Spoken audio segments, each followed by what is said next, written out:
ओम नमः शिवाय। योग जीवनचर्या साधक संघ की बैठक में उपस्थित योग स्वयं सेवक और उनके भीतर उपस्थित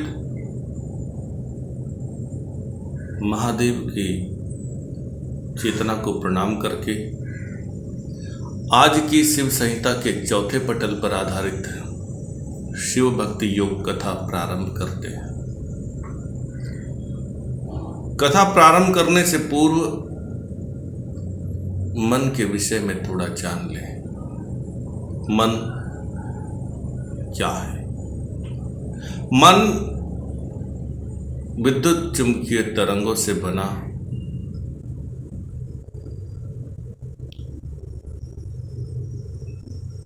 चैतन्य ऊर्जा से बना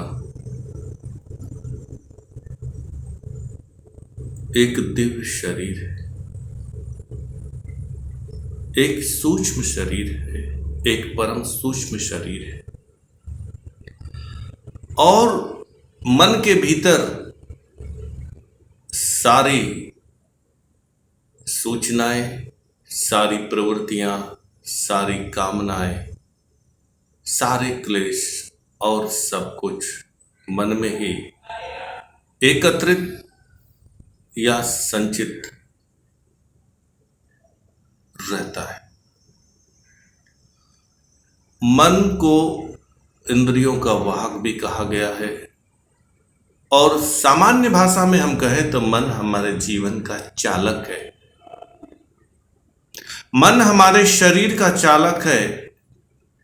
मन हमारे प्राणों का चालक है। यदि मन ना हो तो सब कुछ शून्य हो जाएगा।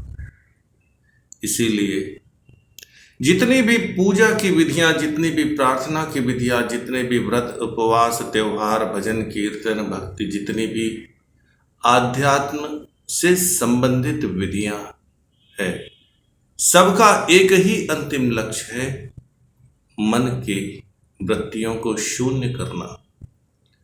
लेकिन दूसरे पक्ष में हम देखें तो एक और मन में सच्चित आनंद की संभावना है, वहीं दूसरे ओर मन के भीतर चोरी का गुण, छल कपट का गुण भी रह सकता है। तो मन चोरी करके, छल कपट करके स्वयं ही तर्क वितर्कों की, भावनाओं की, बंधों की, तथ्यों की, सिद्धांतों की और संदर्भों की दीवारें बांधकर, घेरा बनाकर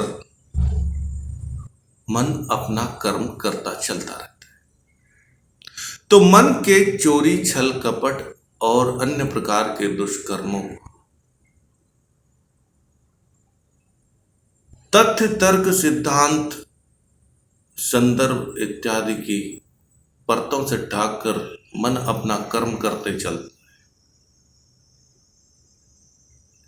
और इस कर्म का फल बुद्धि को भोगना पड़ता है, प्राण को भोगना पड़ता है, शरीर को भोगना पड़ता है। और यह बात यही नहीं रुकती, बात आगे भी बढ़ जाती है कि हमारे मन के कर्म का कुछ अंश हमारी पत्नी, संतान, परिवार के स्वजन, कुटुंब, समाज और समस्त मनुष्यता को एक बीमारी के रूप में भी भोगना पड़ सकता है। इसीलिए मानव के हितार्थ मन का स्वस्थ होना अत्यंत आवश्यक है। और यदि मन स्वस्थ होगा तो स्वयं की भावी पीढ़ी स्वस्थ रहकर इस पृथ्वी पर अतिथिमय जीवन का आनंद ले सकेंगे। इस चर्चा का मात्र उद्देश्य मन के दोनों पक्षों को जानना।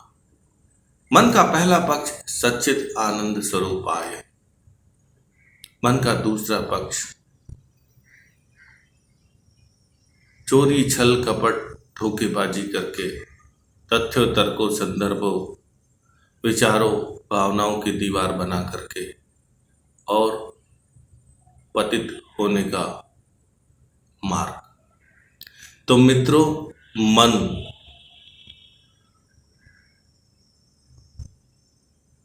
की साधना करने के लिए एकमात्र उपाय है शिव भक्ति योग। सबसे पहले शिव अर्थात कल्याण की भावना, सच्चित आनंद की भावना। दूसरा भक्ति। भक्ति का तात्पर्य है कि हमेशा सच्चित आनंद का भजन करना, स्मरण करना, चिंतन करना, मनन करना। योग का तात्पर्य है मन को शिव में लीन करना, मिला लेना। इस प्रकार देवादिदेव महादेव महादेवी से मन को शिव में लीन करने हेतु मुद्राओं और बंधों के विषय में बताते हैं और उसी चर्चा को आज हम आगे बढ़ाते हैं। आगे देवादिदेव महादेव महादेवी से कहते हैं कि हे महादेवी, बद्धांगल शिराजालम हृदये चिंबुकम न्यस्येत् बंधो जलंधर प्रोक्तो देवानामपि दुर्लभा नाभिस्त वहनिस जंतुनाम सहस्त्रकमल अच्युतम पिबेत पीयूष विस्तारम तदर्थ बंध येदिमम। गुरु के उपदेश के द्वारा गल सिरा जाल को बांध करके अर्थात थोड़ी को हृदय में स्थित करके जो स्थिति बनती है उसे जलंधर बंध कहते हैं। अर्थात अपनी चिन को, टोड़ी को बिल्कुल हृदय की ओर खींच करके गले को दबाकर रखने की स्थिति को जलंधर बंध कहते हैं। यह देवताओं को भी दुर्लभ है। आगे कहते हैं, नाभि स्थित जीव जठरा नल सहस्त्र दल कमल से जो अमृत स्त्रावित होता है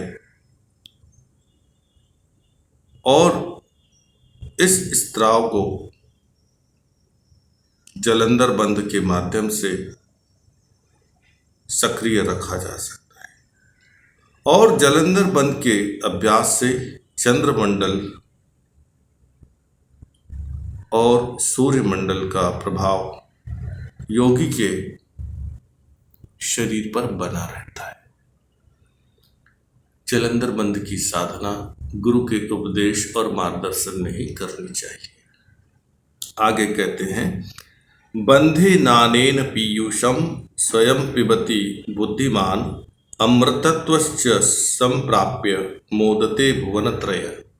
आगे कहते हैं, जलंधर बंध के प्रभाव से बुद्धिमान योगी स्वयं तो अमृत पान करता है और अमृतत्व को पा करके तीनों लोकों का आनंद भी भोगता है।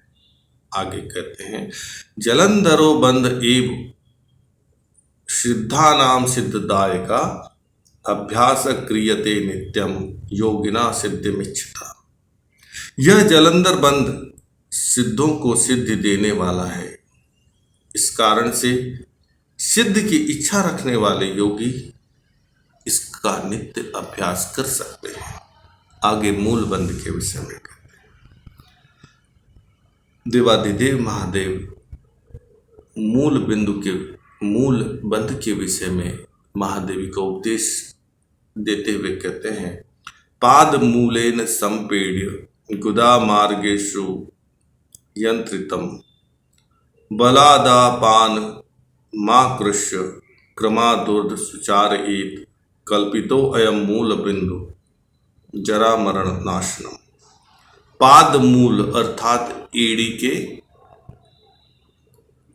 छोर से गुदा मार्ग का आकुंचन करके और अपान वायु को आकर्षण करके ऊर्ध्व की ओर ले जाए और इसका प्राण के साथ संबंध करे, इसको मूल बंध कहते हैं। और यह बंध वृद्धावस्था को और मृत्यु भय को दूर करने वाला होता है।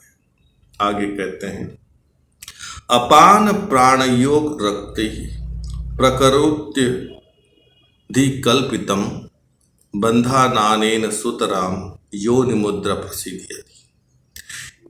इस कल्पित बंध से अपान और प्राण को एक करना है और इसी मूल बंध के प्रभाव से योनि मुद्रा अपने आप ही सिद्ध हो जाती है। आगे कहते हैं, सिद्धायाम योनि मुद्रायाम किम न सिद्ध्यति भूतले बंधस्या अस्य प्रसादेन गगने विजितानिलः पद्मासने योगी भुवमृत्य सज्ज वर्तते। योनि मुद्रा के सिद्ध होने से इस संसार की सभी सिद्धियां अपने आप आने लगती है और इसका अभ्यास करने के लिए पद्मासन में स्थित होकर साधक को जलंधर बंध और मूल बंध का अभ्यास करना चाहिए। आगे कहते हैं, सुगुप्ते निर्जने देशे बंध मेनम समभ्यसेत संसार सागरम तत्तुल यदिच्छेदो की पुंगव। पवित्र योगी यदि संसार सागर से पार होने की इच्छा रखे तो वह निर्जन देश में और गुप्त स्थान में इस मूल बंध का अभ्यास करे तो उचित होगा। अर्थात बंधों और मुद्राओं का अभ्यास करने के लिए निर्जन स्थान और गुप्त स्थान का चयन करना चाहिए और गुरु के मार्गदर्शन में अभ्यास करना चाहिए। आगे विपरीत करणी मुद्रा के विषय में कहते हैं, भूतले स्वशिरो दत्वा खेन ये चरणद्व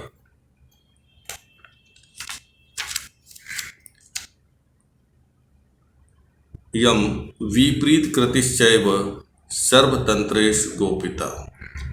साधक अपने सिर को भूमि पर धरे और दोनों चरणों को ऊपर आकाश की ओर निरालंब स्थिर करे। यह विपरीत करणी मुद्रा सर्वतंत्रों अर्थात तंत्र शास्त्रों में अत्यंत गोपनीय है और इसे सामान्य जन को नहीं बताना चाहिए। महादेव महादेवी से कहते हैं विपरीत करने के विषय में। विपरीत करने के विषय में सबसे महत्वपूर्ण बात है कि सिर जो है भूमि पर होगा और दोनों पैर आकाश की ओर उठा करके आपको रखने होंगे और इसकी साधना करने के लिए आपको गुरु का मार्गदर्शन लेना अत्यंत आवश्यक है। निर्जन स्थान और गुप्त साधना करना अत्यंत आवश्यक है। आगे कहते हैं, एतद् कुरुते नित्याभ्यासम याम मात्रतः मृत्युम जयति योगीश प्रलये नाभिसीदति। इस प्रकार से इस मुद्रा का अभ्यास नित्य एक प्रहर करे तो योगी निश्चय ही मृत्यु को जीत लेगा और प्रलय में भी उसे कोई कष्ट नहीं होगा। आगे कहते हैं, कुरुते अमृतपानम यह सिद्धानाम समतामियाद स सेव्यम सर्वलोकानाम बंधमेनम करोति। जो पुरुष शरीरस्थ अमृत का पान करता है उसे समस्त सिद्धियों की समता प्राप्त होती है और जो मूल बंध की साधना करता है वह समस्त लोकों में पूजनीय हो जाता है। आगे कहते हैं, नाभेरु मध्य पश्चापितानम पश्चिमाचरेत उड्डयान बंध एष स्यात् सर्व दुख नाशनम उदरे पश्चिम तानम नाभेरुत्कार्येत उड्डयानाख्यो अत्र बंधोयम मृत्युमातंग केशरी। नाभि से ऊपर और नीचे को आकुंचन करे, इसको उड्डयान कहते हैं और उड्डयान बंध समस्त दुखों के समूह का नाश करने वाला हो। और मृत्यु रूपी मातंग का भी नाश करने वाला होता है। यह बंधन सिंह रूपी है। उड्डयन बंध के विषय में, नाभि के विषय में अभ्यास बताते हैं। आगे कहते हैं नित्यम यह कुरुते योगी चतुर्वारम दिने दिने तस्य नाभेस्तु शुद्धि साधीन सिद्धो जन्मे मरुतः। जो योगी नित्य इस बंध को 4 बार अभ्यास करेगा उसका नाभि चक्र शुद्ध होकर के वायु सिद्ध हो जाती है। आगे कहते हैं षड्मासा अभ्यास संयोगी मृत्युम जायत निश्चितम तस्योदरा अग्निर्ज्वलति रसवृत प्रजायते। यदि योगी 6 मास तक उड्डयन बंध का अभ्यास करे तो वह निश्चय ही मृत्यु को जीत लेगा और उसकी जठर अग्नि